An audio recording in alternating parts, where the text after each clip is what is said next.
Hello everybody, welcome to another daily dose of gaming news and all that good stuff. And as always, I also publish on Rumble. And in Rumble, again, I'm trying to catch up with launches with YouTube on XCOM 2 and Prey is on sync. And I will try to manage to see if I get a Prey episode here. Then it's going to be a little bit sketchy the next few days because today it's the 22. I'll see how I can handle the best I can to bring the gaming episodes to the channel. But yeah, and also regarding the backlog stuff here from YouTube, I got everything there on the blogger site, and on Patreon I also post everything just for extra support. Yeah, some good news here and there. Seemingly AMD is confirming the more SKUs for AM4 CPUs, mainly the 5700, non-G, non-X, non-X 3D, nothing. Basically, it's part of, from what I gather, the Ryzen family, which is APU stuff. So usually it's the ones that are supposedly used for laptops and such. But they have the part of the GPU or the compute units for video turned off. Basically they didn't pass the test there in manufacturing, so they're, again, it's accumulating inventory enough for them to launch like a SKU, which takes I suppose takes some resources there. In terms of DDR4, it handles 3200 thing, DDR4 3200, so it's I think the sweet spot on the X, at least the Vermeer family, I think it's usually 3600 if not mistaken. So this is a little bit lower. Again, this is basically I think from laptops, so usually even the memories are the clocks and everything are a little bit lower. But the good thing is supposedly this one will come with a box cooler. I think it's the Phantom stuff. I just highlighted here. Yeah, Raft Stealth box cooler, which is pretty more than sufficient. In terms of price, I think this one is going to try to target the sub $200 segment, mainly basically doing the i5, the core i5 lineup. It's going to be a little bit tough for them there. And according to this leak is basically through data mining on certain things. I don't get very well, but you get some more information about the 8000. I think this is APU stuff there, and more AM4 CPUs from that family. Here the table is not that good on WCCF Tech, but yeah, got a lot of stuff coming. Supposedly the 5700, it's already launched, at least officially in the site. The rest is just from data mining. Again, the information might not be the most correct one, even though it's like, at least information is a placeholder because it was data mined. Here we got more detailed information, like for example here, this is the data mining. This is for information with things which shops USD. I think this is like brands, like for example Micro Center and Newegg or Amazon or something like that. This is like the prices they are setting up, I suppose. This is the same information with the 5700. Here we got like basically the AM4 lineup with at this moment in time 17 SKUs. Again, the launch of this 5700X 3D will happen next year. Supposedly this year it's already launched the nothing, so the non-G, non-X, non-X 3D. You got also the 5600 GT and the 5500 GT. They are part of the Ryzen, so it's basically, I suppose, like APU stuff, very weak ones. I think this is for the, I'm not sure if they're going to launch on laptops, like low-end laptops. It's possible for them to take advantage of the inventory and doing some stuff that is more suitable for very low-cost laptops. So in very, very entry level, like production, in terms of like office work kind of a thing there. Yeah, the most interesting one will be the 5700X 3D, mainly because for like budget gaming, even though we don't have at this moment in time base clocks or TDPs, but again, it will be very limited. I think it's going to be even lower than the 5800X 3D, makes sense. But yeah, it's going to be interesting to see then afterwards the price comparison. And then again, these APUs are still with Vega compute units. It's not the RDNA 2s and 3s that we're going to see with the newer, I think it's Hawk Point that it's called, and the names, it's all confusing to me. It's usually I go for the serial number, like 8000 series and the such. Very interesting. They are still launching AM4 mainly for very budget friendly builds here, which is very good. And again, AMD AM4 is still supported. It's a platform that is still supported. We got, I think there is still plenty of motherboards around, and I think this is more oriented also for like older, not even Zen. It's the 3000 series and the 1000 series. I suppose there are still people with those that didn't manage to upgrade to the 5000 at least. I think it's going to be a good opportunity for that. Again, it's all given a chance of how much they will cost.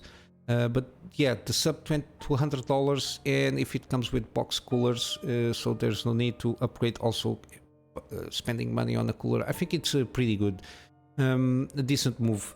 Again, I'm not going to enter too much on the 8000 thing there.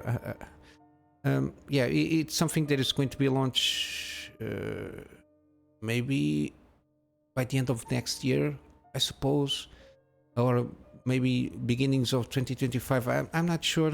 Yeah, here it doesn't, in this list doesn't say anything. I suppose maybe later next year they might get announced in CS or something like that throughout the next year. But yeah, I don't think there's a need at the moment for them to launch the 8000 series, at least for the DIY market. For laptops, they want to put the new stuff out, basically because AMD is like in the CPU field. They are kicking ass on Intel. Especially on the laptop side, they are more efficient. The CPUs, even with the APU stuff, they are more efficient, and they at least usually are on par in terms of performance with the Intel counterparts, which is a feat by its own, given that they are from the big three, from NVIDIA, Intel, and AMD. AMD usually, I think, usually it's the smaller company. I think they are the smaller company in terms of like resources they have they have available to spend on these kind of things. So it's interesting to see this progression in terms of trying to capture the CPU market. I just hope that Intel I don't know, they have to ramp up their game and be more I don't know, consumer aware regarding their CPUs, because of platform support. It's all over the place. Even like they can get around competing in terms of performance, but they usually spend the double of the energy to get that performance. So it's kind of trying to brute force your way into a performance regarding the competition, which is not good, because they are more expensive usually than the AMD counterparts. But yeah, they need to put their shit together. It's the better way that I can get to go around it and tell this. But yeah, we'll see how it goes throughout the year. Again, at this moment in time, I just if you're trying to build a new system, go for AM5 platform. It's a new platform, or newer platform, that it's, at least so far, they didn't disappoint. They will continue to support that platform at least for 2-3 more years for sure. The memories at the moment are still cheap, the DDR5, so it's a good step to go in. And even a 7600X or something like that, it's more than good enough for you to play games and do like basic I know production application stuff there, and it's a good at least a good base to start off with. Then of course you got the GPU market, which is another monster by itself. Then it's all depending of what you want to achieve and the budget that you have, but at least I think the AM5 platform is a pretty decent one. It has future proofing in terms of support to a certain degree, so even like the Gen 5 kind of SSD stuff, it's already there. The DDR5 that it's been with the upgrades that have been doing on the platform, it supposedly can handle more frequencies in terms of the DDR5, so it's something that I think will last. And if you want to buy now, that is the one that I recommend at the moment. But yeah, regarding games, we got from the leaks there. Again, these leaks I've been watching some videos, but yeah, a lot of stuff just came out from the Insomniac hack. Given the most egregious thing is like personal records from employees, like addresses and all that stuff. This is not good.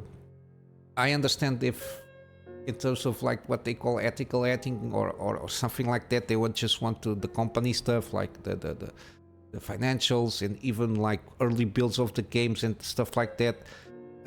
I don't agree. I understand what they're trying to do, but go for personal records is it's a very low ball there. Yeah, it's not good. Just let's say that you're just committing already crime, trying to breach in, and just adding crimes to the fact that you're basically doxing people, which is by itself is a crime with this kind of thing. Yeah, I don't like this kind of stuff. And again, there's spoilers from some games from Insomniac. I think there is like even spoilers for the Wolverine game that was announced, because they're early builds, and I think somebody managed to get around and find some story beats and everything. So please wait if you're waiting for, if you're paying close attention to Insomniac games. Just don't dive into it just because that's the case. You just give to a certain degree some how do I say it? You're giving some. You're giving yourself into spoiler territory, and you just give reasons for these hackers to continue to do this work, because if it gathers interest, people will think, okay, this is worth it, the risk of hacking, and because people will want to see stuff like this. But yeah, the thing here is regarding more about the studio and developer side of things here. Basically, Insomniac, it's a first-party studio from Sony, and basically they are doing great launches, and the games are selling well. So and the fact that it is basically one of the studios that Sony relies upon on their profits, let's say that way. But yeah, interestingly enough, the fact that they are like almost like a golden goose egg kind of a thing there. The studio is surprisingly, it's just people just ups on the Sony side. They just want them to cut costs and reduce personnel, which is interesting. Even though I understand to a certain degree, because the first Spider-Man got a budget of around 100 million, and the second one like triple the budget, which is interesting by itself. But yeah, I think that I don't even know if I think it's already out, the Spider-Man 2. I don't pay any attention to console stuff because I don't have a console, so that's why. But yeah, 300 million in terms of budget to produce. They are concerned that the next game will be even more expensive and such like this. They want to put a cap on maximum 350 million. But still, for me, I think it's a lot of money. I don't know how can they be more efficient, but the fact that they are outputting a lot of games here, Insomniac has plans for the Wolverine game, and continue with some Ratchet & Clank games, and I think there is a new IP they are working on, plus the Wolverine game. I think they are planning to launch around 6 games in the next 10 years, which is a lot for a studio. And they are basically at least around 500 employees. But then again, Sony wants to not exceed the studio headcount for 170 people. Yeah, they are squeezing a lot. Interestingly enough, the Insomniac games, from I can remember, they are very, very good in terms of, as they are excellent quality, especially the Ratchet and Clank. They are always good sales there, and especially now with the Spider-Man stuff, I think that they were pretty good, the game itself. So I kind of don't understand, and understand to a certain degree the thought process there is, if you got a studio that found a way of making excellent games consistently, you just give them not a blank check, but you don't impose too much in terms of constraints there. But of course, it's like everything. It's almost to a certain degree like Hollywood studios. If you reach a point that you spend more money to produce a movie and launch the movie, then it will make its return. It's a little bit tricky. Of course, for sure, the formula in games is different. But yeah, the more budget you put on a game, the more it has to sell in terms of copies, and the more it will, and the price will basically be higher for the final consumer, and more copies you have to sell for them to make at least bottom line in terms of not making lose money to the company. And the more budget you give to that, the worse you will get. That's why I understand the caps they want to implement. But then again, you don't squeeze out all the creative juice of a company. Any kind of creative work has to have constraints, or else it will be a shit show. Because if you give a blank check to a creative person, it will try to create the perfect work art, whichever medium it is, in movies, paintings, games, whatever.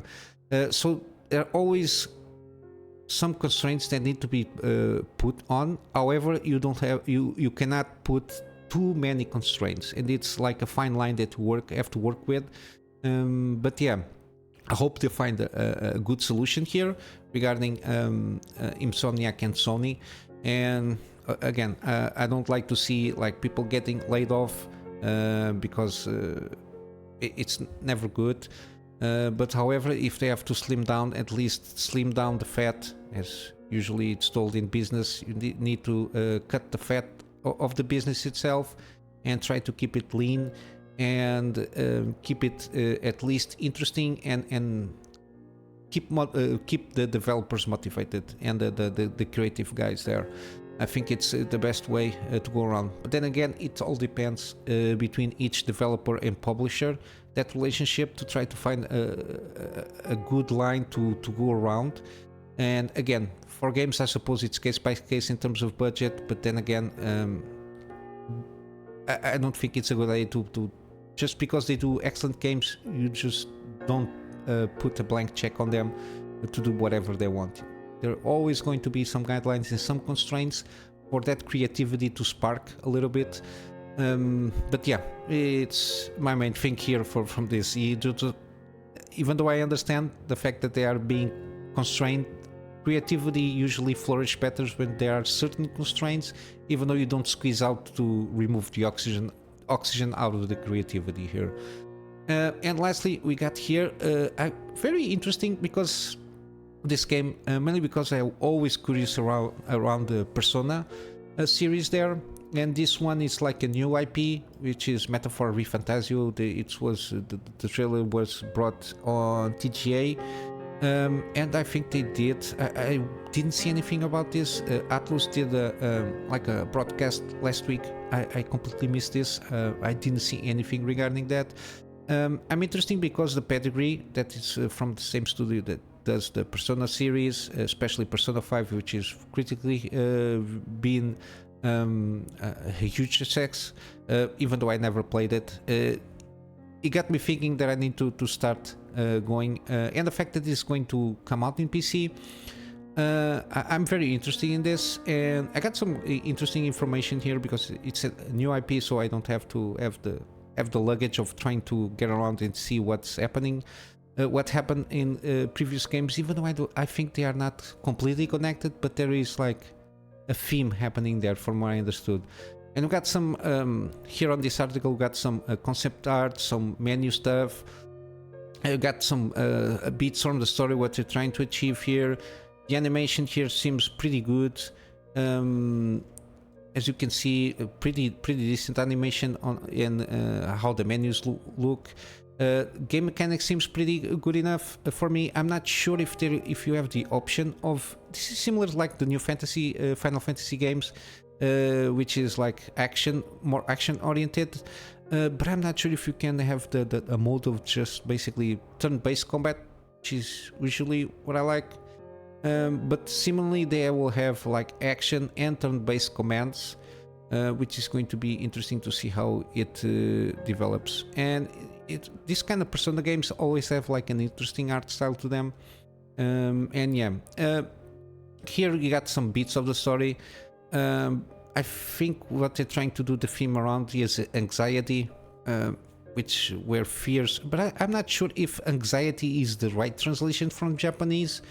I suppose they have I think Japanese might have like a more concept word of what they're trying to express here, but I think the better translation at the moment is anxiety, but doesn't make a lot of sense in the anxiety.